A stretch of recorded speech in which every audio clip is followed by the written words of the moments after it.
Muy bien, Paloma, ¿cómo estás? Bien, sí, señor, ¿cómo va todo? Pues muy bien, yo aquí en la casita casi que recién levantado. Ah, sí, sí, ¿Sí? ¿Tú nosotros dónde también. estás? Bien, sí, señor, muy bien. Después de trabajar toda la noche, entonces estamos hoy aprovechando la mañana. ¿Cómo va todo? Pues bien, ¿en dónde estás? ¿En tu casa o en la universidad? No, en mi casa. Ah, ok, ok. Sí, señor. ¿Cómo van Ah, las cosas? ¿Cómo está México?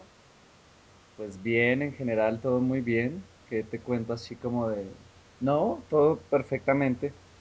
Esperando que se realicen algunas cosas, pero no, o sea, digo, la situación mía aquí, pero pues México, pues como Colombia, ¿no? O sea, también muy utilizado por los políticos y horrible, o sea, la situación política es igual que en Colombia. Sí, sí, eso sí es. Sí, porque siempre hemos estado pensando que México es una muy buena opción para estudiar posgrados o maestrías, pero pues a raíz de la situación del narcotráfico siempre nos han quedado muchas dudas. Ujú. De todos modos, la educación aquí tiene un privilegio que no tiene la educación en Colombia, y es que aquí sí existe la educación pública gratuita. Claro. En Colombia no, en Colombia hay que pagar todo. Ujú. Y la calidad de la educación aquí es mejor porque tiene más nivel crítico, Claro, pero solamente en las universidades públicas. igual que acá, solo en las Sí, universidades sí, públicas. sí. Perdóname un segundo que es que otro amigo me está llamando porque me vio conectado. Le voy a Ok. decir que estoy contigo.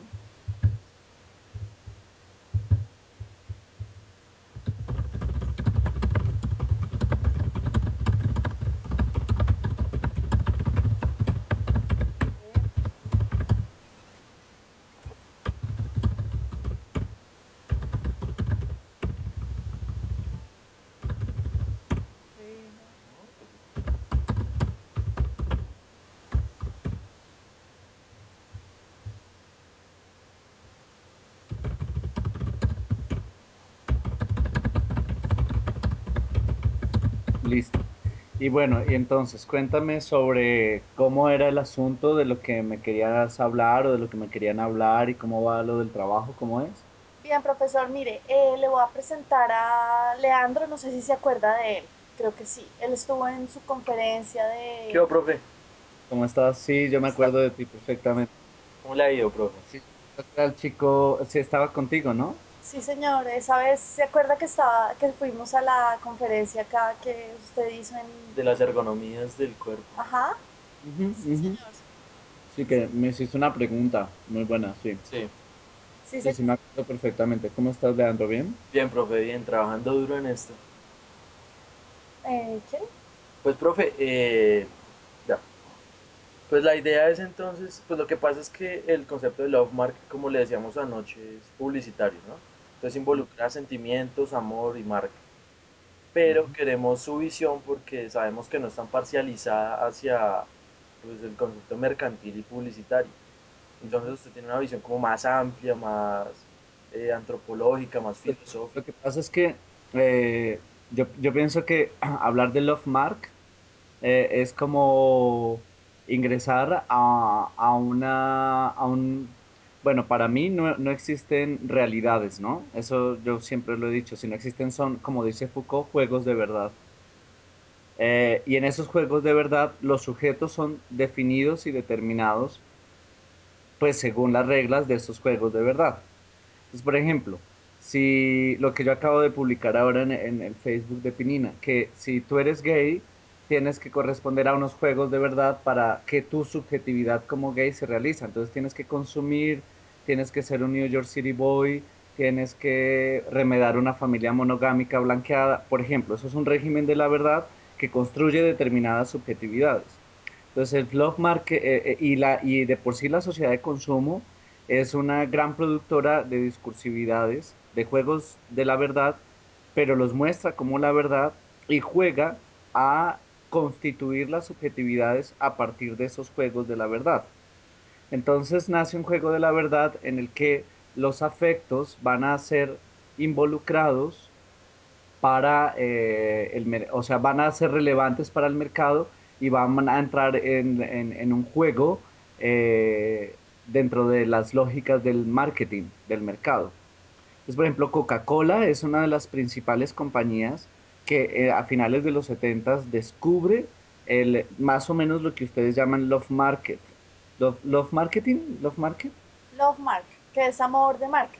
Sí, señor. Ajá. Entonces, por ejemplo, ellos empiezan a jugar con las emociones afectivas.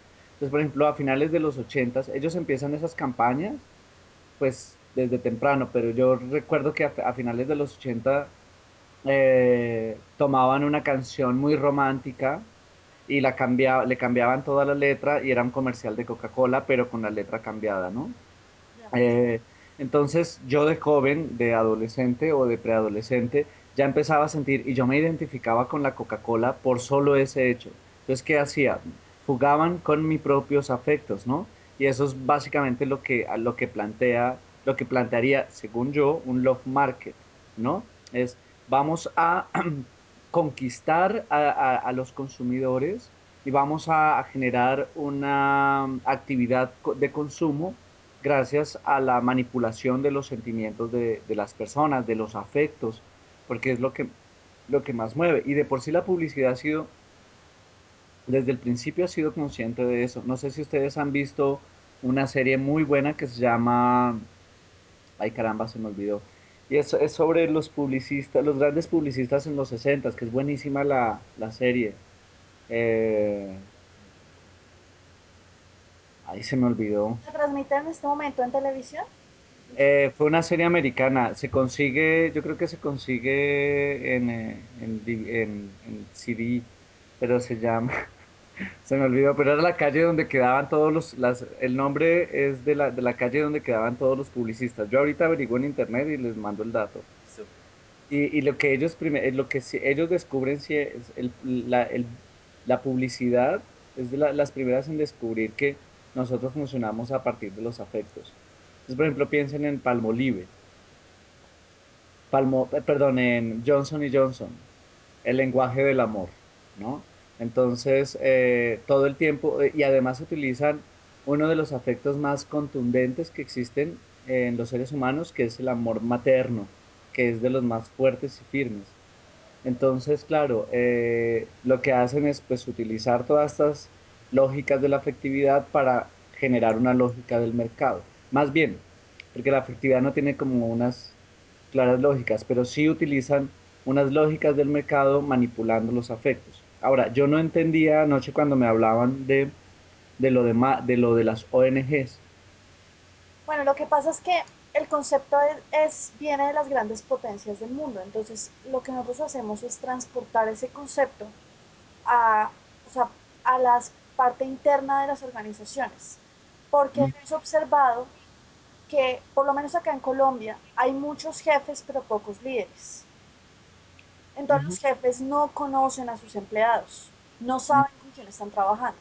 Y en esa medida tampoco se pueden generar como, digamos, grandes estrategias porque ellos no conocen con quién están trabajando, sino trabajan con un poco de máquinas que hacen algo y ya.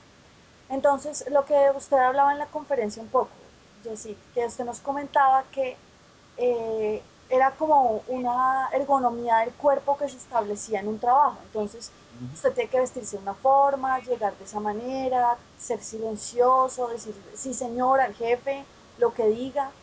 Entonces nos pareció interesante desde el punto de vista de cómo transportarlo eh, en la parte interna de las organizaciones y más de las ONGs.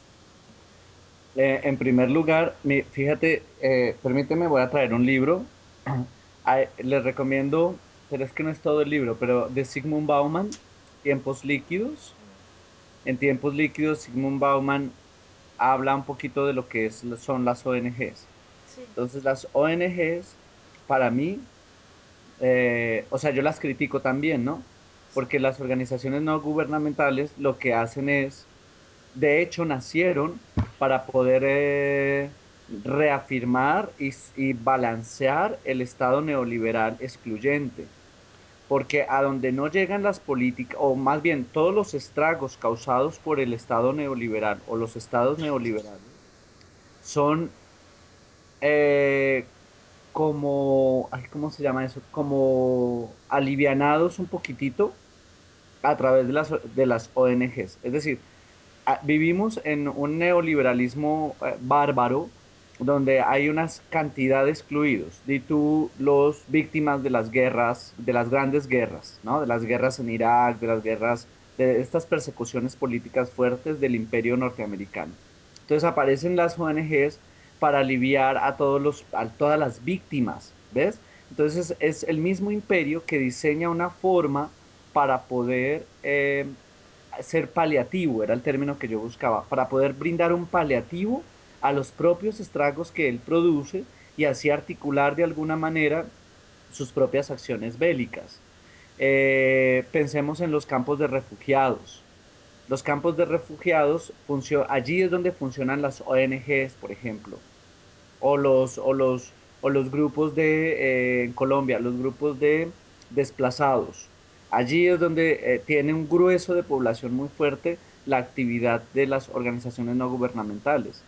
¿Por qué? Porque justamente lo que se buscaba era crear espacios de exclusión para aplicar una serie de organismos que trataran de catalizar y de alivianar un poco esa situación producida por los estados neoliberales pero articulada con toda la política del neoliberalismo y con todas las políticas supremamente xenófobas, o más bien, sí, como que matan al ser humano, ¿cómo decirlo?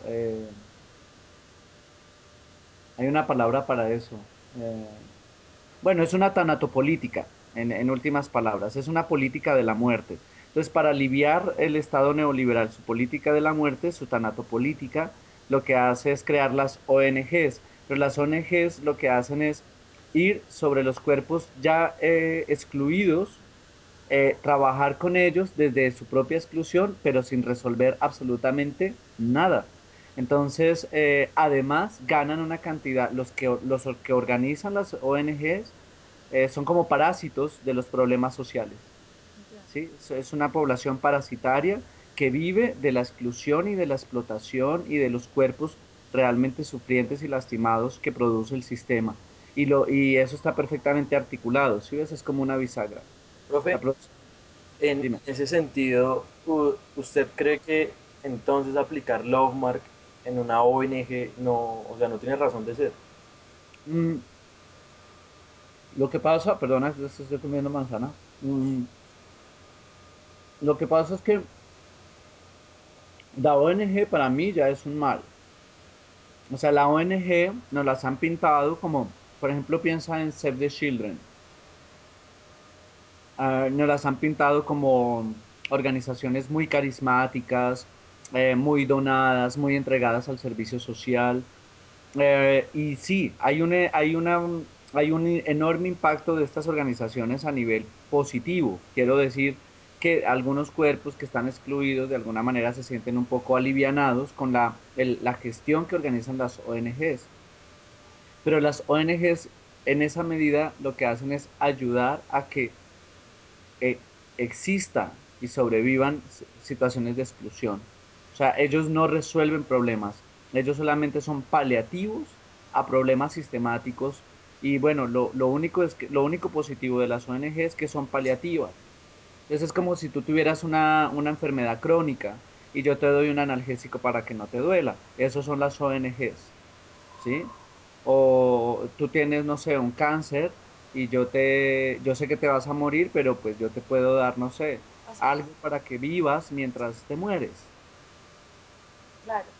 Entonces las ONGs a nivel, en el cuerpo social, viendo viendo lo social como un cuerpo, lo que hacen las ONGs es hacer un cuidado provisional, un cuidado que sí ayuda, o sea, digo, que está mejor que te den un analgésico a que tengas que soportar tus dolores. Pero eso, yo creo que funcionan mucho como analgésicos, porque lo que hacen es justamente alivianar un poco la situación de exclusión y de terrible dolor y sufrimiento de los excluidos del mundo. Lo alivianan un poco, pero no lo resuelven. Más bien, permiten que el Estado mantenga esas situaciones de exclusión. Ahora, fíjate que sin las situaciones de exclusión no pueden haber ONGs. Entonces es necesario que hayan situaciones de exclusión, Profe, porque se les acaba el negocio. Claro. claro, sí. Profe, una cuestión es, En las empresas, digamos, la botella de Coca-Cola lleva la marca de Coca-Cola. Entonces uno se identifica con ese logo, con esa imagen Ah, y esos colores. En una ONG se trabaja la imagen, que tiene que ver mucho con eso que usted dice que las pintan como la gran cosa, súper colaborativas y todo eso. Entonces no se habla de marca en ONG. Usted, digamos, ¿cómo diferenciaría esos dos estamentos? O si realmente no hay una diferencia y la ONG también es una marca. La marca de la imagen. mm, yo creo que todas las ONGs han apostado a convertirse en organizaciones empresariales muy claras. O sea, ellos tienen claro que lo que interesa es unas ciertas ganancias para la supervivencia de los que trabajan allí, o sea, como un negocio cualquiera. La diferencia es que obviamente son organizaciones no gubernamentales y por lo mismo tanto algunas, las más elaboradas, velan por un bienestar social, por un bienestar más bien empresarial y a nivel interno, ¿no? Entonces, quizá ellas han promovido también lo que pasó en el ámbito empresarial de humanizar la empresa, ¿no? De tratar de generar unas ciertas dinámicas al interior de la empresa para que al hacer unas redes de interacción entre los mismos empleados en toda la estructura de la empresa más amables, entonces eso iba a generar mayor producción, ¿no? Que es lo que proponía pues casi que toda la ética empresarial. La ética empresarial es como cómo podemos cómo podemos generar organizaciones más horizontales, menos verticales, más participativas, pero todas constreñidas al principio de producción. Sí. Eso es lo que yo le critico. O sea, yo digo, sí, muy chido que a todos nos pongan horizontalmente, que todos participemos, pero lo triste es que a todos nos quieren solamente así en aras de la producción. Claro. O sea, yo soy Bell South. Mira, lo viví en Bell, es que yo trabajé en eso, empezando. Yo trabajé en Bell South, en el recursos humanos, haciendo justamente eso, tratando de hacer una atmósfera laboral suficientemente óptima a nivel humano para que la gente produjera más. Entonces, ¿qué era lo que nosotros hacíamos? Ya te cuento. Ah, hacíamos concursos, celebrábamos los cumpleaños de la gente, llevábamos un cura que hiciera unas misas en unas convivencias que nosotros organizábamos fuera de Bogotá. Mm, para la Navidad, la compañía daba muchísimos recursos. Entonces, se rifaban televisores, electrodomésticos, plata en efectivo, se les daba a cada uno de los empleados un pastel con la marca Bell South en la caja para que lo llevara a casa y celebrar la Navidad con su familia. O sea, era todo un bienestar continuo para que la gente se sintiera, pero los contratos eran pésimos, o sea, los contratos los hacían por cooperativa. Entonces, te pagamos poco, pero te queremos. Entonces, pues, mientras te queremos, mientras logras ascender en la jerarquía de la empresa, porque si tú eres un coordinador súper, por ejemplo, yo trabajaba para el Asterisco 611, o sea, los del call center. Entonces, lo que hacíamos era, a ellos les pagaban muy poco, pero la cuestión era, pero te queremos. Y si tú contestas bien las llamadas, si tienes un récord de llamadas rapidísimo que puedes resolver los problemas rápido, muy pronto puedes llegar a ser coordinador. Y si eres muy productivo como coordinador, pronto puedes llegar a ser, no sé, ir a ese sueño de la escalada, del ir escalando a través de una entrega definitiva del sujeto al sistema de producción de la compañía. Entonces, bajo ese sueño, que era realmente un sueño vano, porque solamente el 3% de las personas iban a lograr ascender dentro de la empresa, entonces, se mantenían unas expectativas y unos niveles de producción bastante, o sea, esas expectativas altas provocaban una alta producción y sobre todo eso de que te celebraran los cumpleaños, de que llegaras tú a tu cubículo y tuvieras bombitas y festejos y un pastelito y todos te cantaran. O el Día de las Brujas, por ejemplo, el Halloween, nosotros organizábamos concursos de áreas, por áreas, dentro del asterisco, a ver qué área organizaba mejor su zona según el tema, que era el Halloween. Y hacíamos concursos de disfraces y ese tipo de cosas que generaban relaciones humanas más intensas y en esa medida pues más amorosas, ¿no? O sea, la idea era como generar relaciones amorosas, más amables. Em, pero en esto último, pues solamente va, es como el régimen de producción, o sea, lo que les interesaba a la compañía era la producción. Ahora, en ese año, estoy hablando del año 2003, en el año 2003, la compañía Bell South ganó un premio en Colombia por el servicio al cliente de Cambio 16 o alguna de estas revistas le dieron el premio a la mejor compañía. Y lamentablemente, pues ya en el 2000 no sé, 5 6 se fue del país.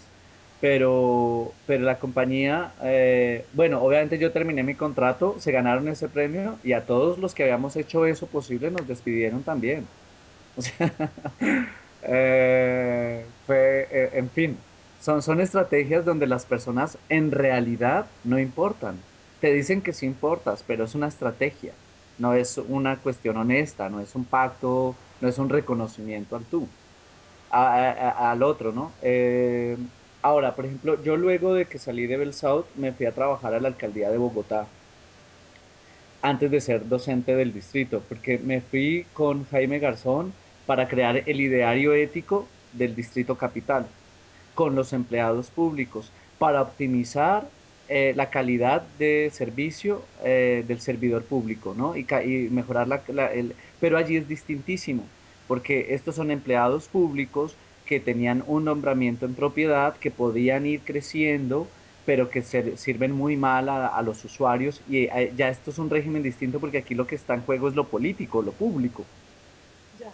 Pero, y casi que decir que ser servidor público es casi que un ejercicio de ciudadanía, ¿no? O sea, si yo soy un servidor público, yo tengo que servir bien al público porque yo soy parte de un engranaje institucional de producción, de promoción de la vida en el Estado. O sea, para eso son las instituciones y los empleados públicos trabajan en esas instituciones. Entonces ellos tienen todavía un deber moral mayor porque en el fondo ese deber moral debe reflejarse en lo político, ¿no? En lo público. Pero bueno, el asunto es que allí también trabajé ese tema de hacer más amable la vida al interior de las organizaciones. Y allí donde era más viable y más posible, en el sentido en que tenía una mayor justificación por ser el ámbito público, de todas maneras estos sujetos estaban tan neoliberalizados que lo único que les importaba era pensionarse, como a los profesores, colegas míos. Los únicos que les interesa es ir, repetir la lección de hace 20 años, ofrecer un pésimo servicio como empleado Sí, público sí. y salir pensionado y ahorrar plata y ganar prebendas y mantener todas las prebendas que ellos todavía tienen, a nosotros ya nos las quitaron, pero para ellos no es relevante la promoción del sujeto, el conocimiento, el saber, la investigación, el buen servicio, la calidad del servicio. No, ellos son como gente que está buscando acomodarse sin ningún tipo de proactividad o propositividad, ¿no? Más bien les importa es como el dinero. Entonces es un problema general, ¿ves? Sí, Ahora, sí. las ONGs yo los veo también articulados dentro de esto. O sea, fíjate, una cosa sería las empresas privadas Ujú. y Love Mark,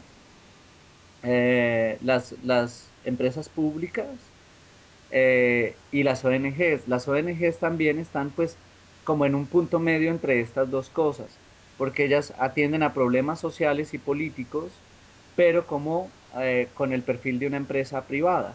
Claro.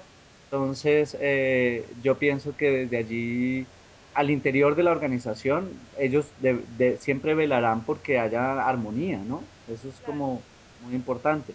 Pues Pero profesores, sí. que sean efectivos y claro, y utilizan su marca, claro. Por ejemplo, esto del verdecito de la paz, no sé, no sé. Todas las organizaciones se venden como marcas, por supuesto. Claro. Profesor, es que es como, por ejemplo, el caso de Apple, que nosotros hemos analizado para poder, digamos, comprender el concepto de Ven, Kaufman. tengo que hacer algo, pero te escucho, háblame, háblame. es el tema como de Apple en donde el, o sea, ellos, digamos, para los creadores de Lovemark son el perfecto ejemplo de Lovemark. ¿Por qué? Porque lo que hacen ellos es, han creado tal cultura en sus, digamos, en los Consumidor. consumidores que ya la gente casi que él prefiere Apple casi sin pensar en las características de ese computador. Entonces es como la forma de crearle a la gente la cultura de que de ese tipo de máquina por encima de las demás. Sí, sí, sí, es cierto. Pero también hay otra cosa y es que ese tipo de máquina presenta ciertas ventajas que no tiene PC, por ejemplo, o que no tienen, ¿me escuchas? Sí, señor. O que no tienen otras compañías. Por ejemplo,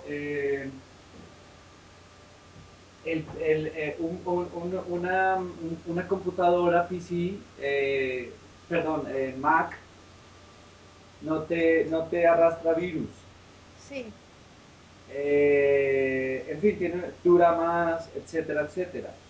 Y ellos generaron como eso, ese prestigio, eso es más como prestigio, ¿ves? sí, Generan, generan, yo creo que más que amor, lo que generan es prestigio. Ese prestigio después ya les empieza, después de que, o sea, hay un dicho que dice, crea fama y échate a dormir. Después de que, por ejemplo, yo no sé si estamos hablando de lo mismo, Macintosh, me estás hablando de Macintosh, ¿verdad? De Apple. Sí, Es lo mismo, ¿verdad? sí. sí, Entonces, estos lo que hicieron fue crear prestigio, pero cada día tienden más a perder ese nivel de calidad que les dio ese prestigio, ¿no? Ahora, aquí lo que hay es una competencia, o sea, recuerda que el sistema y el neoliberalismo aún más es un sistema de competencia. Entonces, las empresas tienen que venderse a través de una marca y a través de un prestigio de calidad de su marca. ¿Me escuchas? sí.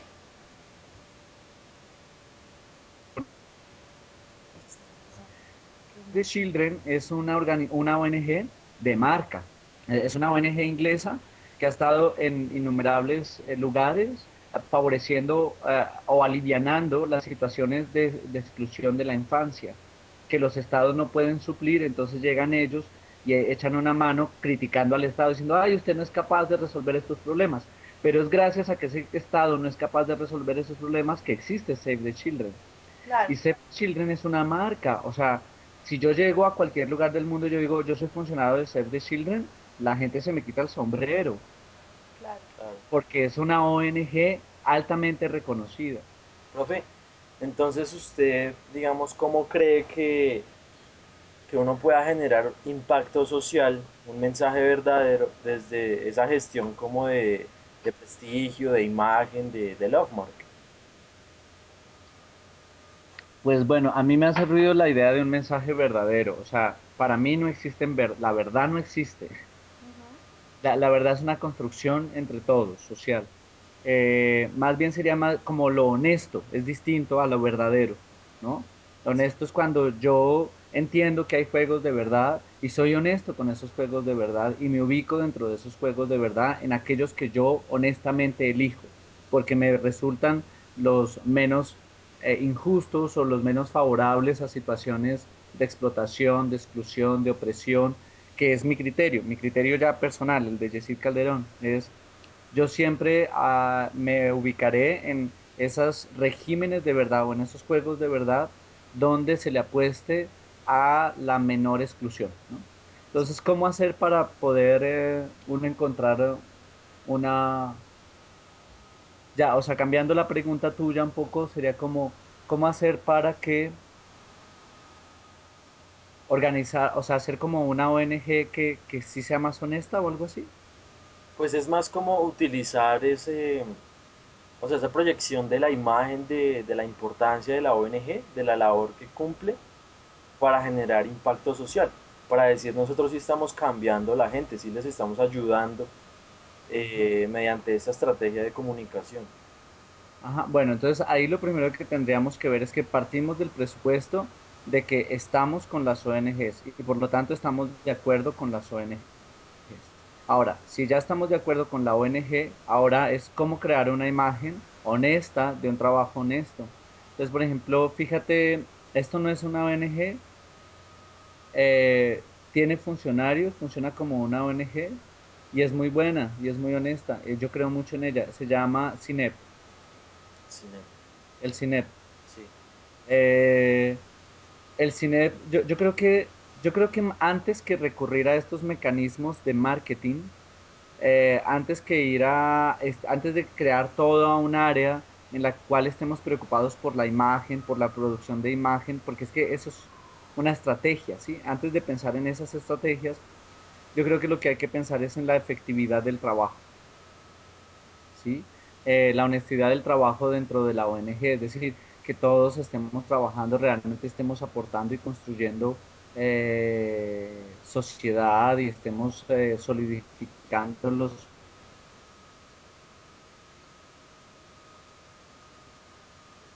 los hilos del tejido social, como dice Buenaventura. Nicolás Buenaventura dice.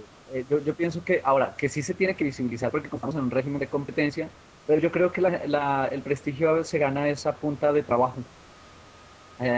Pero ya ahí, lo que pasa es que yo digo, sí es necesario la publicidad, pero entonces sería a través de un trabajo honesto y de mostrar ese trabajo honesto, ¿sí? Hacerlo visible a través de las redes sociales, por ejemplo, a través de un comercial donde uno dice, mire, en un año hemos hecho esto y esto y esto, como rendición de cuentas, algo así. No sé, campañas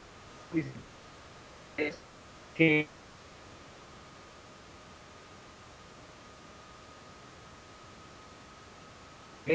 la labor honesta que la ONG. Ahora, lo que pasa es que ahí nunca es, o sea, te estoy diciendo que estamos partiendo de que estamos de acuerdo con las ONG. Entonces, por ejemplo, uno puede caer en como lo que está en juego es el sufrimiento de cuerpos concretos en el plano real. O sea, las ONG están trabajando con cuerpos que sufren. Entonces, lo que uno mostraría en un marco publicitario de eso es siempre los afectos, el dolor, la tristeza, la esperanza, la alegría. O sea, las ONGs sí trabajan mucho con los afectos, claro. porque pues trabajan con víctimas y las víctimas son gente que sufre. Entonces, claro, trabajan mucho con el sufrimiento. Entonces, por ejemplo, yo me estoy poniendo en el papel de qué haría yo si tuviera una ONG muy honesta, sabiendo que yo necesito generar una imagen para entrar en la competencia de las ONGs. Y mi pregunta, mi dilema sería, ¿cómo crear imágenes de publicidad de mi ONG que sean menos, que no jueguen tanto con el dolor, ¿sí? Que no sean tan morbosas, que no sean tan, y que no creen este drama que se genera alrededor de la promoción de los derechos humanos o de la promoción sí, de los derechos humanos, eso es lo que hacen las ONGs. Entonces, por ejemplo, uno ve así que dicen esta ONG, no sé qué, y ve a todas las víctimas y le ponen una música que dramatiza más y le ponen como unas cosas para que la gente, el televidente casi que chille cuando vea eso y los adore, ¿no? Entonces, mi pregunta sería, ¿cómo poder generar una publicidad donde se evidencie el trabajo, pero que no se manipule tanto esa afectividad y se muestre se hiperbolice el dolor, que de por sí es bien fuerte, ¿no? Prof, Se exagera el dolor. en Claro. ese sentido, usted está haciendo alusión a un tipo de diseño social, como de demostrar sí, la efectividad de la labor y no manipular mediante la imagen el sentir de la gente. ¿Usted qué opina de, como qué concepto pondría para definir el diseño social en ese caso? Bueno, es que no tengo claro. ¿Cómo entiendes tú el diseño social? Es decir, el diseño social es como una plataforma gráfica en la Ajá, que, por ejemplo, los comunicadores sociales, la gente de trabajo social, los psicólogos, los de la parte de humanidades, ajá. eh, tenemos los recursos para gestionar la imagen de un producto, de una empresa, de una organización y mostrar su labor, pero siempre desde un enfoque social, de trabajo comunitario. Ajá, ok. ¿Sí? Entonces, pues, ya que usted no nos da, digamos, las luces de que la ONG sí tiene, digamos, visos de mercantilización, de neoliberalismo, de todo, ¿usted cómo pondría ese concepto en ese rango de ideas que usted nos ha dado? Pues yo creo que las ONGs son justamente diseño social, claro. O sea, ellos lo que les interesa es contribuir a resolver los problemas sociales que se generan en el Estado neoliberal, eh, diseñando cantidad de cosas. O sea, ellos sí organizan cosas y sí se proyectan. O sea, desde ahí yo creo que sí son grandes diseñadores de lo social. Es que yo no logro entender del todo tu pregunta, pero digo, es como deficiencia mía. Pero la cuestión es que para mí todas las ONGs estarían dentro de unos macros de diseño social del Estado. Sí, o sea, el Estado diseña todo y dice, bueno, van a haber tantos excluidos para que las ONGs ahí apliquen. Ok, Y las ONGs vienen a eh, como a rediseñar las políticas que no alcanzan a llegar hasta esos cuerpos. Sí, las rediseñan y en esa medida, sí, claro, ellos hacen como diseño social. Y ahí es donde, por ejemplo, un comunicador juega un papel importantísimo, bueno, tanto en el Estado como en las ONGs, porque pues el comunicador social tiene la habilidad de gestionar justamente eso, la comunicación. Ahora, hay modos de comunicación social y yo creo que la Universidad Central es como de las pocas, y no es porque yo la embiriqué, pero yo sí estuve muy feliz de haber trabajado en esa universidad. Estoy. Y es que es la única que tiene como un sentido crítico. En el resto les enseñan es como a ser periodistas estúpidos, así como usted va a ser presentadora de televisión. O sea, todo el mundo piensa es como en los macros del periodismo, pero en las centrales enseñan periodismo comunitario, les enseñan organizaciones, les enseñan otros modos de gestionar la comunicación social. Entonces, y el periodismo. Entonces, yo pienso que tal y como los forman a ustedes ahí en esta universidad, se podrían hacer cosas a nivel de diseño social increíbles. Por ejemplo, yo conocí alguna vez a un periodista que el tipo iba armó la radio de una comuna y andaba de a pie todo el tiempo, tocando puertas en las casas, o sea, era una cosa como de a pie, como de promoción de la comunidad, como de un hombre empeñado en la construcción de su comunidad a través de sus herramientas como periodista. sí, Y el hombre logró hacer, ahora trabaja, ahora ya creció, fue o sea, ahí fue donde empezó, pero sí, luego él ya fue absorbido por los grandes medios de comunicación. Entonces, pero él empezó haciendo una labor súper bella y súper social y de diseño social, que para mí es lo más relevante. Además, te cuento, por ejemplo, para mí, yo ya estoy como intentando casarme con otro paradigma distinto al paradigma que nos han enseñado a todos, el paradigma de la modernidad. Entonces yo, por ejemplo, digo, es mucho más interesante descentralizar la comunicación social, por ejemplo, descentralizar todos los procesos, incluyendo la epistemología. Ese es mi trabajo doctoral. Yo digo, lo interesante es que ya no nos importa estar en el epicentro de los acontecimientos comunicacionales o epistemológicos o estéticos o artísticos, sino lo que nos interesa, lo que nos debería interesar, más bien lo que nos podría interesar, sería cómo mantenernos de otra manera desde la periferia, en la periferia y en lo local. Sí, por ejemplo, este personaje que les cuento, él resultó absorbido por las grandes cadenas de comunicación porque hizo un trabajo muy bueno en algún momento. Pero si él se hubiese quedado allí, hubiese mantenido y hubiese gestado una obra única, única, y hubiese recreado otra forma distinta a los dispositivos macro, que son epicéntricos, que hay grandes figuras, que ganan y mueven muchísimo dinero. Allí no se gana dinero, en lo periférico no se gana tanto dinero, pero se gana un bienestar de vida que no se alcanza con todo el dinero del mundo. O sea, cuando uno trabaja con comunidades y construye lazos solidarios entre las comunidades, uno no se va a morir de hambre, pero tampoco se va a hacer millonario, pero va a tener calidad de vida, que es lo que no tienen luego cuando son reabsorbidos por los Cadenas. centros de producción. Entonces, pues ya nadie tiene vida porque lo que tiene que pensar es en el reloj, a qué horas se entregó, a qué horas sí, todo es producción y velocidad.